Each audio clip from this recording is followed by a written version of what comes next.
right, can you sound out pig for me? Egg. Pig. Good job. And what's the first sound in pig? Good job. Okay, can you sound out mug for me? Mug. Good job. And what's the first sound in mug? Good job. Okay, and can you sound out map for me? Map. Map. Good. And what's this first sound in map?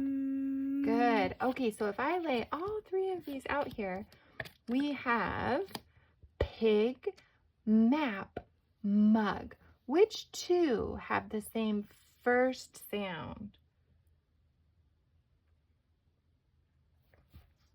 Map and mug. Good job. They both have this first sound. Good reading.